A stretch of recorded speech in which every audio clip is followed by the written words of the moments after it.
So Jim Sciutto, just let me begin with you as far as what we do know. Again, not combat roles, but how exactly will they support and whom?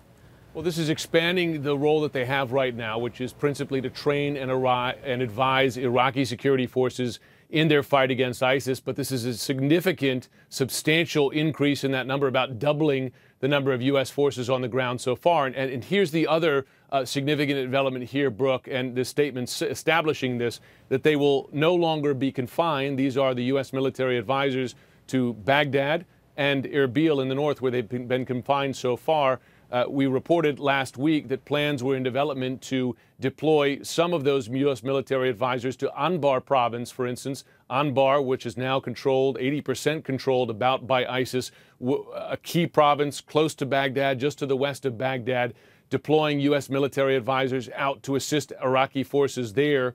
And the president opening the door here, not just there and elsewhere, outside again of Baghdad and Erbil. And that's significant because Baghdad, they've been confined to Baghdad and Erbil for a reason, because those are safe centers, pretty well protected in Baghdad by Iraqi security forces, pretty well protected in Erbil by Kurdish Peshmerga. So two big headlines here, that number virtually doubling the U.S. troops on the ground there.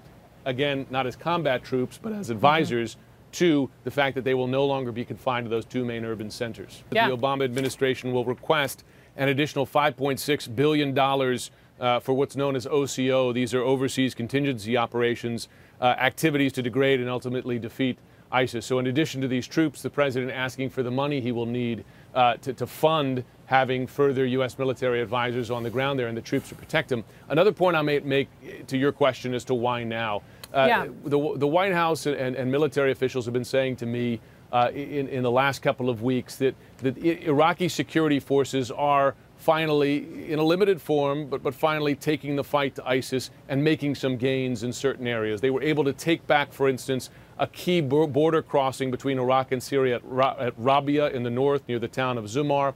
They were able to retake a town from ISIS just to the south and west of Baghdad. A few weeks ago, they were able to retake the Mosul Dam, a key piece of infrastructure, back from ISIS. So the administration, the military, encouraged that Iraqi security forces are performing. They're not exaggerating that performance. They say that really substantial offensive operations by Iraqi security forces are some months down the line, but they are making some gains. And you can see these additional U.S. troops and military advisors and the places they are likely to go, such as Anbar, as a sign of the U.S. providing the support they see as necessary to allow Iraqi security forces to confront ISIS more aggressively, more offensively.